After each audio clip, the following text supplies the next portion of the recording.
to prep Willa for meeting my family. "They're all completely barking," I told her. "Just be warned."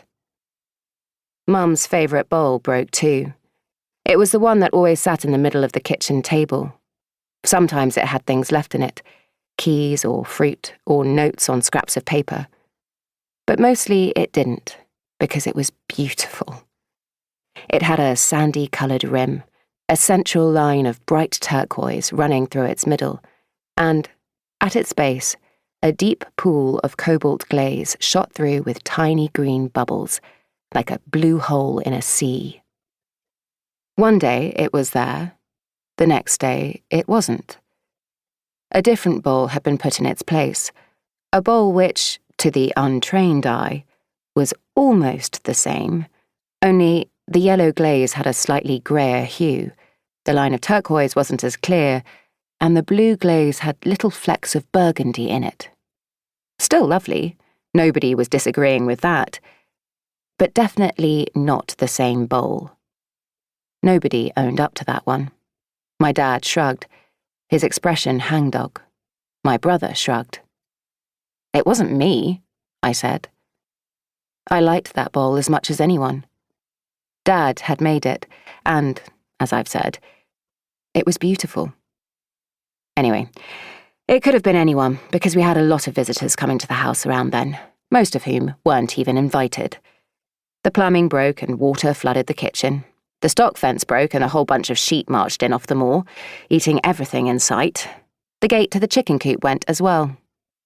Things were breaking, and the thing I broke was my arm.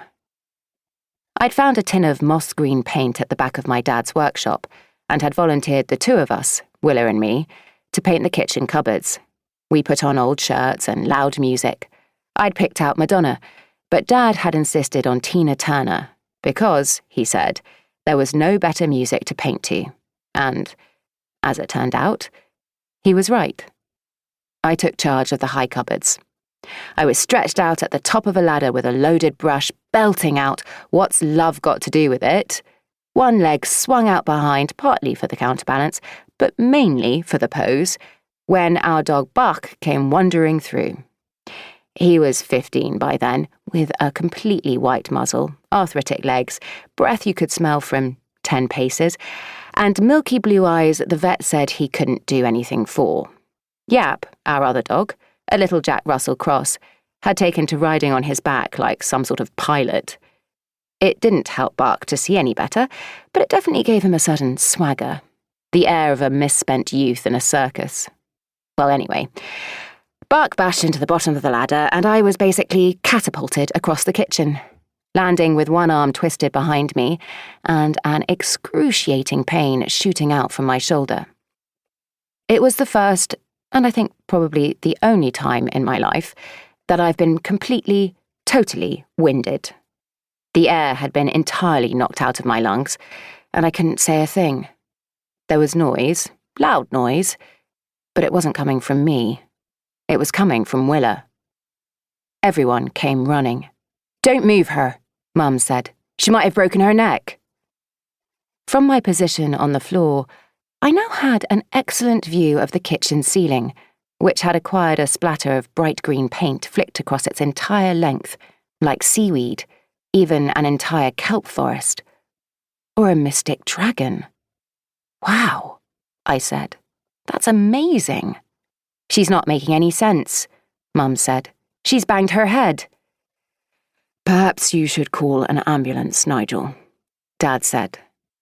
My brother's name wasn't Nigel, but I usually called him that on account of his general geekiness. "I think it's a bit much," my brother said, "when your own father starts calling you Nigel." "It's a bit much," I croaked, attempting the nerdy voice I used to imitate my brother. "Just call an ambulance, Michael," said Dad. Mum dug around at the back of the kitchen pantry in order to find the first aid kit. "What's this?" she asked, emerging with a brown paper bag she'd found hidden at the back. Inside the bag was her favourite bowl, in bits. She brought the pieces out one by one and placed them on the kitchen table, a look of astoundment on her face. "I don't believe it," she said.